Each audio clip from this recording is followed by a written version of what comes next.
ასე ვიტყვი თქვენის ნებართვით რომ წარმოუდგენელ სიგიჟეებს ჩადის საქართველოს დე-ფაქტო ხელისუფლება, წარმოუდგენელ სიგიჟეებს ჩადის პერსონალურად ბიზინა ივანიშვილი და ის რაც აქამდე გააკეთა ამ რეჟიმმა ჩემი მოსაზრებით არ არის ყველაფერი რაც რისი გაკეთებაც მას უნდა გაგვაკვირვებს როგორც ჩანს, გაგვაოცებს როგორც ჩანს ბიზინა ივანიშვილის დე-ფაქტო ხელისუფლება, ხუნტა ბანდა, რა ვიცი სინდიკატი, ბანდიტური დაჯგუფება უკვე შემდგომ ისეთი მასშტაბის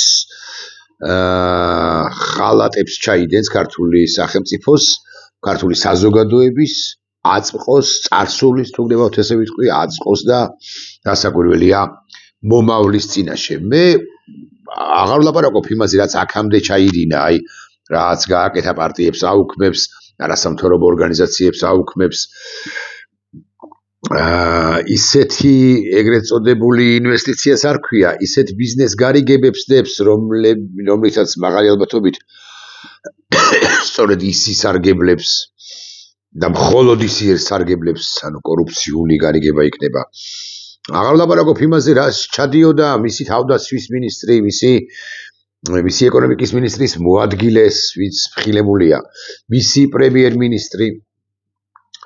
აღარ ვლაპარაკობ იმაზე სისხლის სამართლებრივ პასუხისმგებლობას როგორ აკისრებს, როგორ დააკისრა და მომავალშიც დააკისრებს პოლიტიკოსებს. აღარ ვლაპარაკობ იმაზე ადამიანის უფლებებს როგორ არღვევდა წლების განმავლობაში და ახლაც არღვევს, როგორ უზღუდავს მოქალაქეებს გადაადგილების შესაძლებლობას.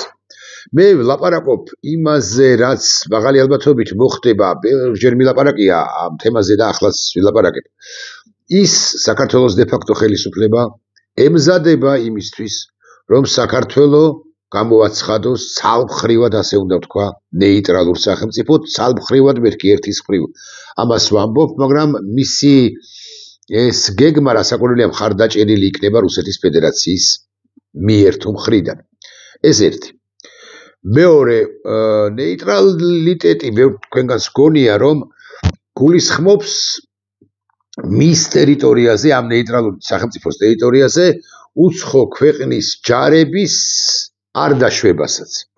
ასე არ არის რეალურად. ამ ცალმხრივად გამოცხადებული და რუსეთის მიერ მხარდაჭერილი ნეიტრალიტეტის პირობებში და კვალობაზე საქართველოს დე-ფაქტო ხელისუფლება დააკანონებს, მიუხედავად იმისა, რომ ნეიტრალიტეტი იქნება, დააკანონებს და ამის ალბათობა ძალიან მაღალია, უმაღლესია, რუსეთის საოკუპაციო ჯარს, ოღონდ ამ სტატუსს, საოკუპაციო ჯარის სტატუსს, მას რუსეთის საოკუპაციო ჯარს მოუხსნის. ანუ რუსეთი აღარ იქნება აღიარებული ოკუპანტ სახელმწიფო. ეს ორი ღალატია, ორი საშინელი გადაწყვეტილება. მაგრამ ამის შემდეგ თუ პარალელურად თუ მანამდე საქართველოს დე-ფაქტო ხელისუფლება აქაოდა კონფლიქტების მოგვარება მინდაო,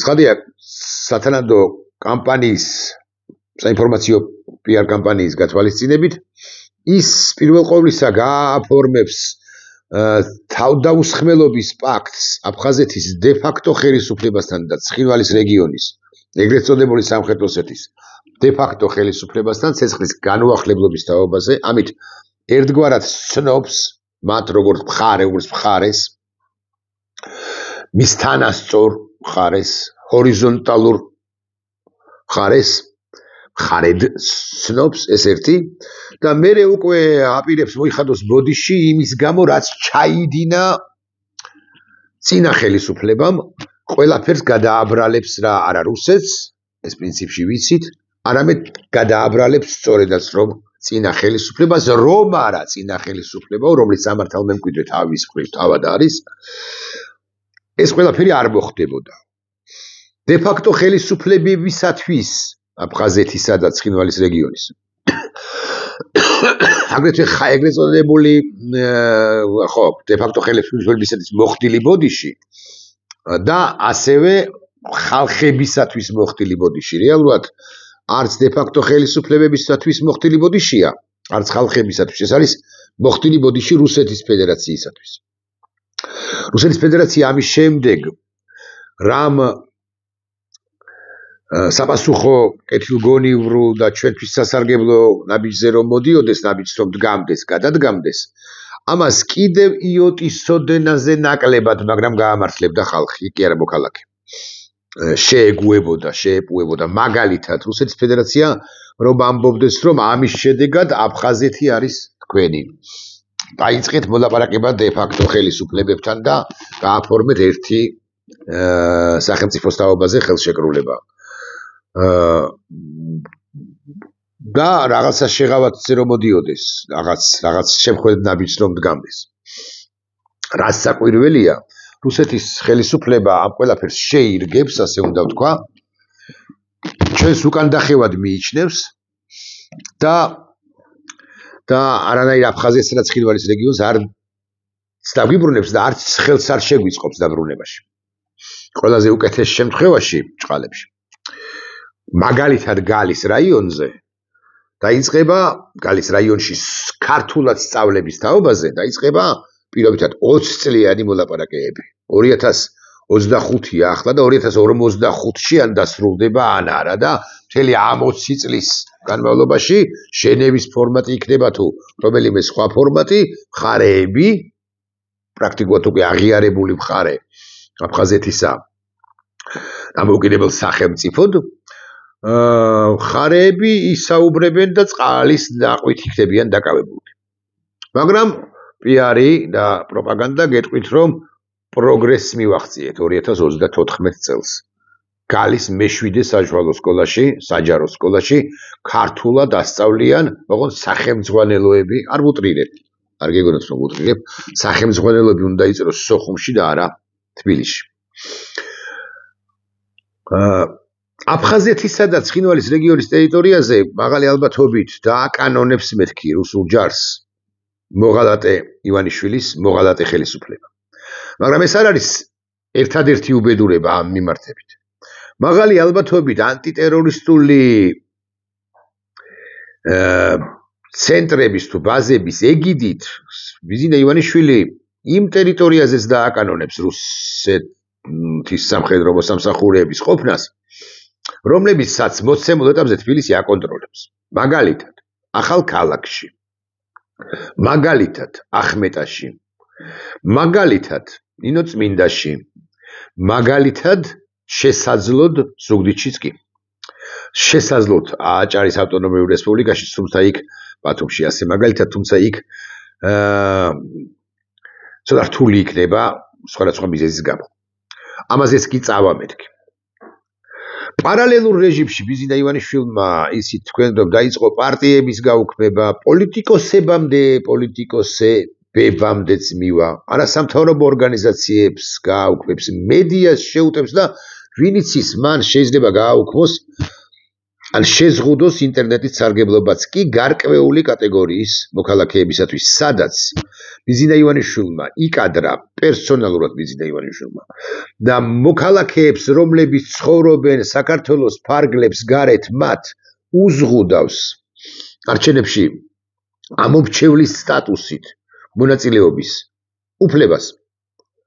ის ჩემი მოსაზრებით ამაზეც კი, ანუ ინტერნეტის გაუქმებაზეც კი, ან სოციალური ქსელების შეზღუდვა გაუქმებაზეც კი გარკვეული კატეგორიის მოქალაქეებისათვის, რომელსაც მოღალატეებს უწოდებს, რასაკვირველია ის წავა. რთული აღსასრულებელი იქნება რასაკვირველია.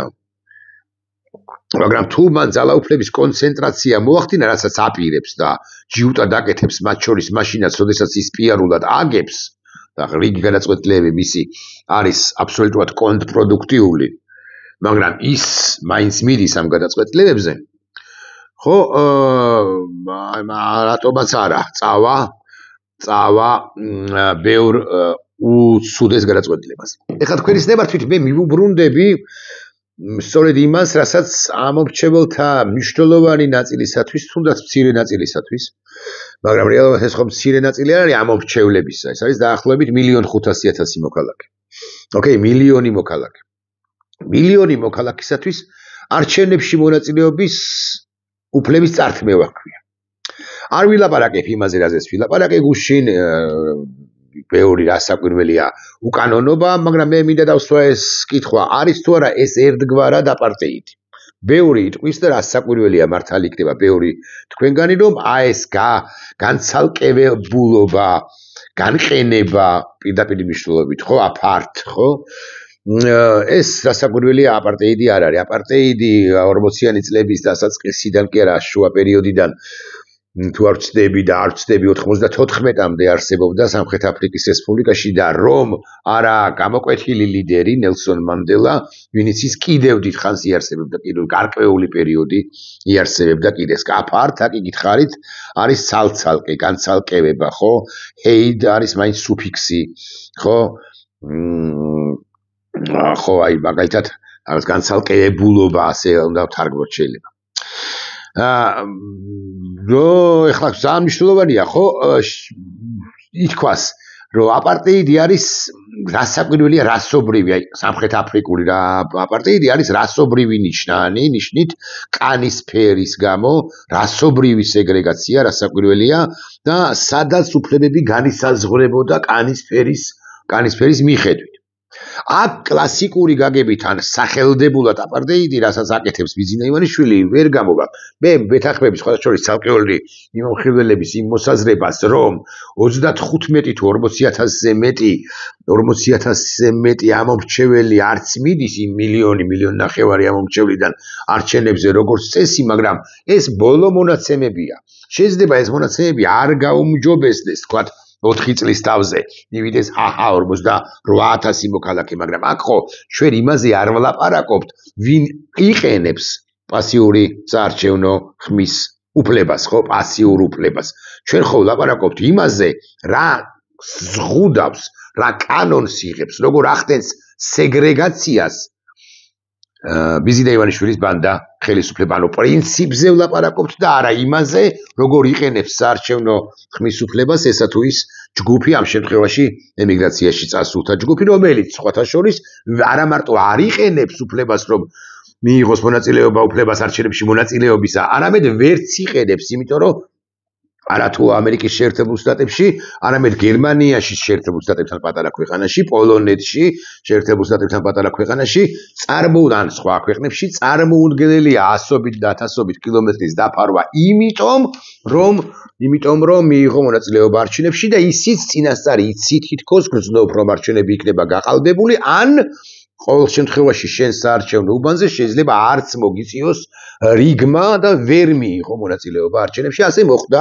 2024 წლის საპარლამენტო არჩევნებში, როცა 35000 კაცი კი დაფიქსირდა ხმის მიმცემი, საიდანაც უმრავლესობა მისცა ხმა მაშინდელ ოპოზიციას თუ ოპოზიციას, მაგრამ რეალურად 35-ით, 70-ით, 105-ით და 140000 მოქალაქეს დარჩა აუთ, ანუ ვერ მიაღწია ამ მოქალაქემ ჩასულმა თუნდაც ბერლინში თუ ვაშინგტონში საარჩევნო ყუთამდე საარჩევნო უბანს შიგნით ვერ შეაღწია, იმიტომ რომ ჩემი მოსაზრებით მაინც ობიექტურად და ხელოვნური საცობები იყო შექმნილი. ხო, ეხლა ვილაპარაკოთ ისევ პოლიტიკურ სეგრეგაციაზე. სეგრეგაცია მხოლოდ რასობრივი, რასაკვირველია არ არის. ეს არის სეგრეგაცია ამ შემთხვევაში საარჩევნებითი, ხო, საარჩევნო უფლებების შეზღუდვა არის, მაინც ესე განცალკევება, გამორიცხვა, პოლიტიკური პროცესიდანაც გამორიცხვა მოქალაქეებისა. დიახ, ბიზინა ივანიშვილი ამ მილიონ თუ მილიონ ნახევარ მოქალაქეს დამოუკიდებლად იმისა, რამდენი იღებს მონაწილეობას არჩევნებში, უზღუდავს პოლიტიკურ პროცესებში მონაწილეობის უფლებას. ამ არჩევნებში მონაწილეობის პასიურ უფლებასაც კი არჩევნებში მონაწილეობის უფლებასაც კი ძალისძალადობით ართმევს. ეს არის პრობლემა. უნდა ვთქვა, ეს არის რასაკვირველია პოლიტიკური დისკრიმინაცია, პირდაპირ დისკრიმინაცია და შესაბამისად მოქალაქის, შესაბამისად ადამიანის უფლების დარღვევა. ეს არის დისკრიმინაციული შეზღუდვა მეთქი, ასე შემიძლია ვთქვა. ხო, ეხლა რა არის თქმა შეიძლება კიდევ, ხო? მაგალითად შეიძლება იმის თქმა რომ, ნახეთ, საქართველოში სერიოზულად განიხილება, რაღაცა სერიოზულად განიხილება, რომ ემიგრანტებს არჩევნებში მონაწილეობის უფლება შეუზღუდონ, ეს იქნება რასაკვირველია, ეს არ იქნება რასაკვირველი აპარტეიდი პირდაპირ მნიშვნელობით, მაგრამ ეს იქნება, ანუ რასის მიხედვით გააყოფა, ხო, გამოცალკავება, რაც მოხდა სამხრეთ აფრიკაში, მაგრამ ერთ-ერთი, მაგრამ მოსაუხალკე და ჩაგვრა კი იქნება. ეხლა სამხრეთ აფრიკულ აპარტეიდს რო ვილაპარაკოთ, ის 10 წლეულების განმავლობაში მოქმედებდა, სადაც შავკანიან მოქალაქეს არ ეძლეოდა მათ შორის სხვა უფლებებიც იყო შეზღუდული, მაგრამ მათ შორის არჩევნებში მონაწილეობის უფლება. 94 წელს დასრულდა იმიტომ მათ, მოდი ასე ვიტყვი, თქვენ ისნებართვით, რომ იქ იყო ნელსონ მანდელა, ანუ გამოკვეთილი ლიდერი. მაგრამ ნელსონ მანდელას მთავარი ღირსება რა იყო, როგორ ფიქრობთ თქვენ? ნელსონ მანდელას ღირსება იყო მთავარი და ყველა ისტორიკოსი თანხმდება ამაზე. ზრუნვა არა მხოლოდ დაჩაგრულებზე შავკანიანებს, ფერადკანიანებს. ანუ სამხრეთ აფრიკის მოსახლეობის უმნიშვნელოვანეს ნაწილზე რაოდენობრივი თვალსაზრისით. არამედ ზრუნვამ ჩაგვრელებზეც კი, აი გაგიკვირდება ჩვენ ხო შურისძიებით, ვენდეტით ახსილნი ვართ, ხო? ვენდეტის სურვილი გვაქვს იმათზე, აი ამ ბანდიტებზე, პოლიციელებზე, მილიციელებს რო უწოდებთ, მილიციელებზე, რომლებიც მილიციელები არიან მათ ხელმძღვანელობაზე, პოლიტიკურ ხელმძღვანელობაზე, პროპაგანდისტებზე და ასე შემდეგ. ნელსონ მანდელა ამ გზით არ წასულა, აკი ამიტომაც ალბათ, მაინც ასე უნდა ვთქვათ, ან ნაღდად გაიმარჯვა მისმა მოძრაობამ და აკი ამიტომაც დამარცხდა აპარტეიდი 91 ბატონობა, მოდი ასე ვიტყვი, 94 წელს და აკი ამიტომაც არის ნელსონ მანდელა. სამხრეთ აფრიკა ვერ გადავიდოდა მშვიდობიან დემოკრატიაში, ახლაც უჭირს გულახდილად გეტყვით სამხრეთ აფრიკას, მაგრამ ვერ გადავიდოდა მშვიდობიან დემოკრატიაში, რომ არა ამ მასშტაბის ლიდერი. ახლა თუ დავსვამთ კითხვას, ჩვენ გვყავს თუ არა ლიდერი და მით უფრო ამ მასშტაბის ლიდერი, მე გეტყვით რომ არ გვყავს.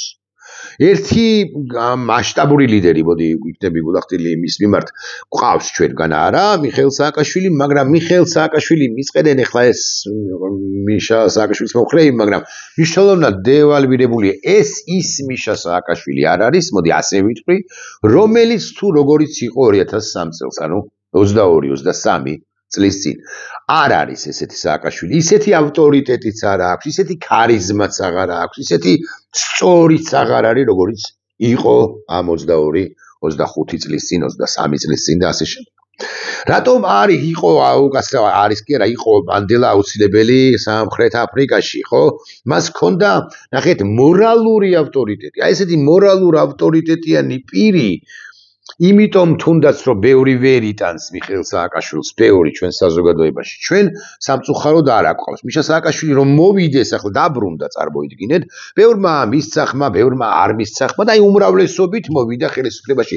მას არ ექნება ისეთი მორალური ავტორიტეტი, როგორიც ჰქონდა მასვე 2000-იანი წლების დასაწყისში, როგორც ახალ ლიდერს, რომელმაც აი რევოლუცია 2003 წლის ვარდებისა მოაწყო. კვლავ ვიმეორებ, მანდელას ჰქონდა უნარი ეფიქრა და ეზრუნა არა მხოლოდ დაჩაგრულებზე, არამედ დამჩაგრავებს, ჩაგვრელებზეც. მისი ხელით შესაძლებელი გახდა, რომ ესე იგი, ხელისუფლება ბევრ სხვა ქვეყანაში, აი გადაედო თითქოს სამხრეთ აფრიკის მაგალითი სხვა ქვეყნებსაც ძალის გამოყენების გარეშე, ჩვენს ძალის გამოყენების გარეშე გვჭირდება ცვლილებები და დამარცხება. თუმცა თუ ვინმე მკითხავს, გვაქვს თუ არა 40-46 წლიანი, 48 წლიანი პერიოდი, ხო, მე გულახდილად გეტყვით, რომ არა, გვაქვს ალბათ. ხო, არ მინდა შემეშალოს და 41 წელი კი არა მეტი იყო სამხრეთ აფრიკა 40-იანი წლებიდან 94 წლამდე წარმოიდგინეთ. აღარ მახსოვს ზუსტი წელი თუ არ ვცდები 46 წლიდან იყო სამხრეთ აფრიკა ამ მდგომარეობაში. ეხლა 31-32 წელია გასული 94-დან, ხო?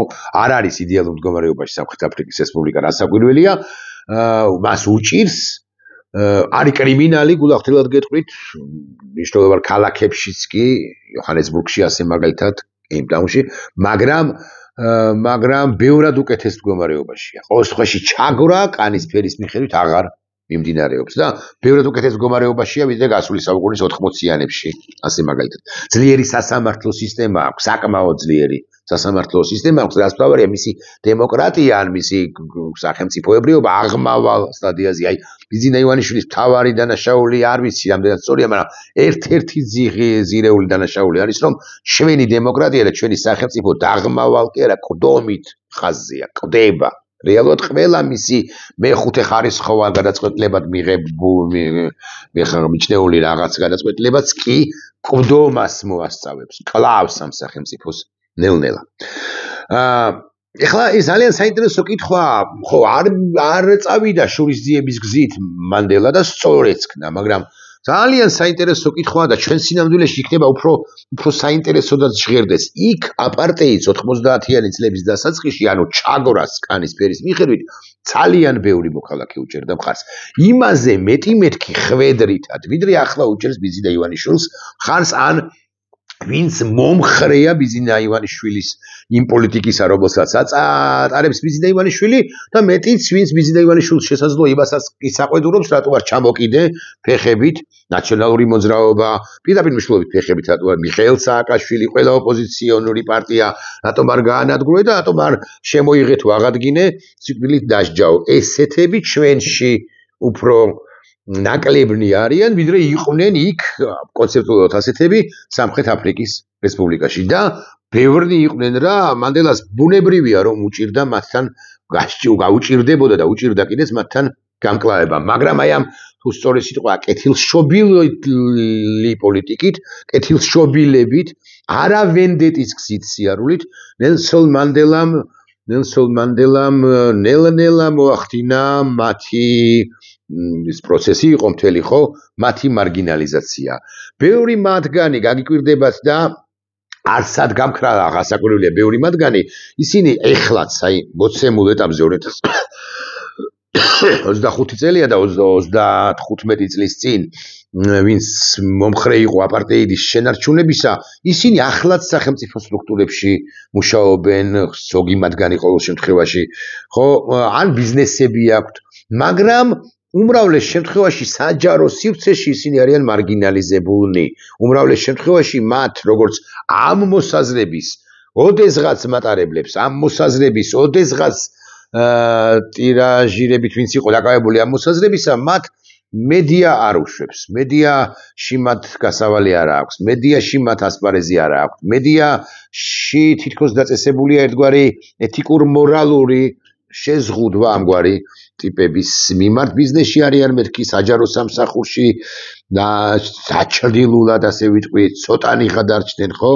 და მათი პოლიტიკური რაც მთავარია ძალა გავლენა შეიცვალა, ისინი აღარ არიან ისეთი ძლიერები, როგორიც იყვნენ გასული საუკუნის 80-ე მაგალითად 80-იან წლებში. ყველაზე რადიკალური ნაწილი დასაკვირველია დარჩა, მოდი ასე ვიტყვი, მოქალაქეობრივ და პოლიტიკურ იზოლაციაში. სამხრეთ აფრიკამ არ აირჩია მათი დევნა, ხო? და არამედ აირჩია გზა მათი ძალაუფლებიდან ჩამოშორებისა, რაც ალბათ ყველაზე სწორი იქნება ჩვენს შემთხვევაში. ოღონდ აქ არ გულისხმობთ რასაკვირველია სისხლის სამართლის დამნაშავეებს, რომლებიც უხვად დაუგროვდა ბიზინა ივანიშვილს, თავარი დამნაშავეა სისხლის სამართლს. ეს ყველაფერი უნდა დაამტკიცოს რასაკვირველია დემოკრატიულ სამართლომ და სამართლიანმა სასამართლომ და ტაბლიაშვილის განცხადება იმასთან დაკავშირებით, რომ ბიზინა არის სისხლის სამართლის დამნაშავე, რასაკვირველია არ კმარა. მე ჩემ მოსაზრებას გიზიარებთ, იდეაში როგორ უნდა იყოს. მე სულ ვიტყვი, რაც არ უნდა დაამტკიცოს, რომ ის ბანდიტი და კაცთ მოზული და ქვეყანათ მოზულია, მაგრამ ისე სამართლებრივ სახელმწიფოში ჩვენში რომ დარჩეს და რატო უნდა დარჩეს ჩვენში, რასაკვირველია მტკიცების მაღალი სტანდარტით უნდა დაუმტკიცონ ბიზინა ივანიშვილს თუ სხვას სამშობლოს ღალატი ასე მაგალითად რუსეთის სამსახურში ყოფნა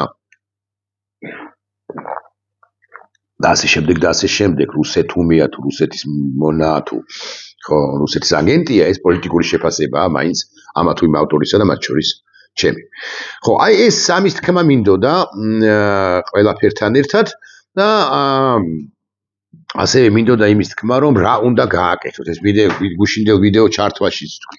რა უნდა გააკეთოთ მოქალაქეებმა, თქვენ ვინც ცხოვრობთ ახლა ბერლინში, ვინც ცხოვრობთ შტუტგარტში, ვინც ცხოვრობთ დრეზდენში, ვინც ცხოვრობთ მიუნხენში, ვინც ცხოვრობთ გერმანიაში, სხვადასხვა ქალაქში, პოლონეთში, ვარშავაში და სხვა ქალაქებში, პორტუგალიაში თუ ვინმე ცხოვრობთ ლისაბონში და სხვა ქალაქებში, ესპანეთში, მადრიდში და სხვა ქალაქებში. და ასე ხან ვარშავა მასახელებინებთ, ხო, ყველა ქვეყანას ან ბევრ ქვეყანას. ჩემი აზრით, თქვენ არ უნდა ჩამოხვიდეთ. უცნაურეს რამეს მოგობს. სხვაშორის გამოქვეყნდა სტატისტიკა ჩვენი ერთ დღეს, მაგალითად 28 წელს. რომ ჩამოვიდეს არჩევნები 28-ში ყოველ შემთხვევაში რავის არ ვთქვა, არავის არ ვთქოს, რომ 26-ში ჩატარდება. გამოქვეყნდა სტატისტიკა, წაგიგითხავთ ამ სტატისტიკას თქვენის ნებართვით სადღაც მქონდა და აქ კი. ავტორი ესეთი გიორგი ლუბარეცი წერს ამას. წარმოვიდგინოთ, რომ კობახიძე კლოუნი არაა და სერიოზულად მივიღოთ მისი იდეა არჩევნებში მონაწილეობის მისაღებად დაახლოებით 884,100 ქართველი უნდა ჩამოვიდეს. ანუ მილიონიც არა, 884,000, მილიონი ნახევარიც არა, 884,000. ამ ადამიანებს ჯამში 9,824 თვითმფრინავი დასჭირდება. ანუ აბსურდულობას კობახიძის ამ განცხადებისა ხო ხვდებით? ერთ დღეს თუ გადაწყვიტეს ადამიანებმა ჩამოსვლა საქართველოში არჩევნებში მონაწილეობის მისაღებად 9,824 თვითმფრინავი იქნება საჭირო, რასაც არათუ თბილისის საერთაშორისო აეროპორტი, არამედ ატლანტის საერთაშორისო აეროპორტიც კი ვერ გაუმკლავდება.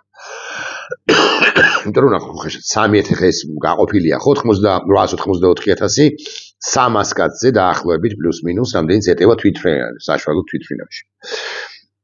ვიზიტორებს ამ რაოდენობისთვის 184 ცალი ახალი თბილისის აეროპორტი იქნება საჭირო. 184 თბილისის აეროპორტის ხელა აეროპორტი იქნება საჭირო.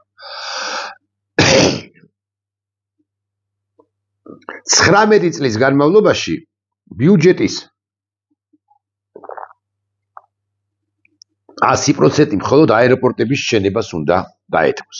გიორგი ლუბარეცის სუფთა მათემატიკურადაც არ ქვია არითმეტიკულად, მოდი ასე ვიტყვი, მაგრამ ლოგიკურად ცხადია, ასაბუთებს იმას, რა აბსურდით წარმოთქვა კობახიძე იქნება ეს თუ აპოშლმა მოკლედ ამ ბანდამ ხელისუფლება. ხო და მე კიდე იმის თქმა მინდოდა რომ არ ჩამოხვიდეთ. მიდით არჩევნებში მონაწილეობის უფლების მქონენი და შეაწუხეთ ერთშვენიერ დღეს ბერლინში საქართველოს საელჩო. შეუვარდით, ხმამაღლა თქვა მე არა საგვირველია, მაგრამ შეაწუხეთ, მოითხოვეთ შეხვედრა ელჩთან, კითხეთ, აი ეს სტატისტიკა გააცანით, უთხარით, როგორ უნდა მოახერხოთ, ელაპარაკეთ და ამუნათეთ, ან დაჩაგრეთ ბჭყალების გარეშე. მიაწექით მათ, რომ თქვათ მათი ნაჩალსტვას, ნაჩალნიკების გადაწყვეტილება მათ შორის ბოჭორიშვილისა არის საშინელი და ანტისახელმწიფოებრივი და თქვენი უფლებების წამრთმევი, შემზღუდავი გადაწყვეტილება.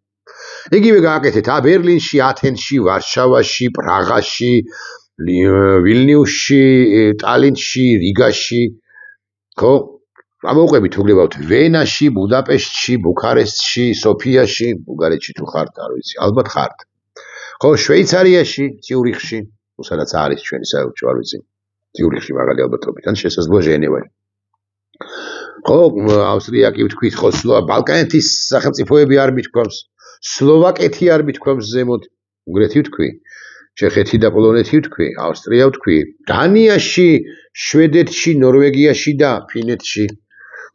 ავედით ხო, ცოტა ზემოთკენ ბრიტანეთისკენ გადავინაცვლოთ და ბრიტანეთში საქართველოს საელჩოში შედით. არ არის კონტინენტური ევროპა და ევროკავშირის წევრი არ არის. პორტუგალიაში და ესპანეთში, საფრანგეთში და იტალიაში, საბერძნეთში.